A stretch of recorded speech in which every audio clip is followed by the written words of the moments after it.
ಶ್ರೀರಾಮ್ ಭಟ್ ಗುರುಗಳೇ ಹೇಳಿ 2024ಕ್ಕೆ ಉಳಿದ ಕೊನೆ 6 ರಾಶಿಗಳು ಹೇಗೆ ಕಾಲಿಡಬೇಕು, ಸಿದ್ಧತೆಗಳು ಹೇಗಿರಬೇಕು, ಹೇಗಿದೆ ಅವ್ರ ಭವಿಷ್ಯ ಅಂತ ನೋಡಿ. 2024ರಲ್ಲಿ ತುಲಾ ರಾಶಿಯಿಂದ ಮೀನ ರಾಶಿಯವರೆಗೆ ಹೇಗಿರಬಹುದು, ಆ ಒಂದು ರಾಶಿಯಲ್ಲಿ ಜನಿಸಿರ್ತಕ್ಕಂಥವರಿಗೆ ಸ್ವಲ್ಪ ಮಟ್ಟಿಗೆ ಉತ್ಸುಕರಾಗಿಯೇ ಇರ್ತಿದೆ. ಯಾಕಂದರೆ ಹೊಸ ವರ್ಷ ಅಂತಂದರೆ ಹಾಗೆ ಅಲ್ವೇ, ನಮ್ಮ ಭವಿಷ್ಯ ಹೇಗಿದೆ, ಈ ಒಂದು ರಾಶಿ ಫಲದ ಮೇಲೆ ತುಂಬ ಜನರ ಕಾನ್ಸಂಟ್ರೇಷನ್ ಇದ್ದೇ ಇರುತ್ತೆ.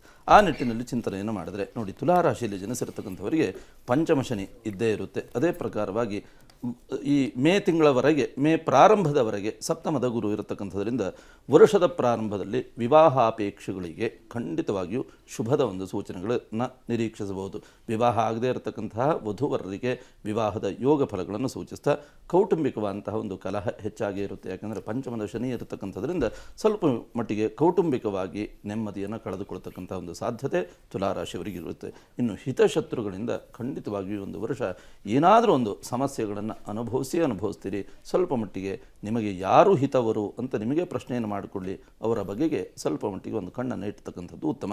ಇನ್ನು ಪಿತ್ರಾರ್ಜಿತವಾದಂತಹ ಒಂದು ಆಸ್ತಿ ಪಾಸ್ತಿಗಳ ಒಂದು ವಿಚಾರದಲ್ಲಿ ಖಂಡಿತವಾಗಿಯೂ ಆ ಒಂದು ಯೋಗವನ್ನು ಸೂಚಿಸ್ತೇನೆ.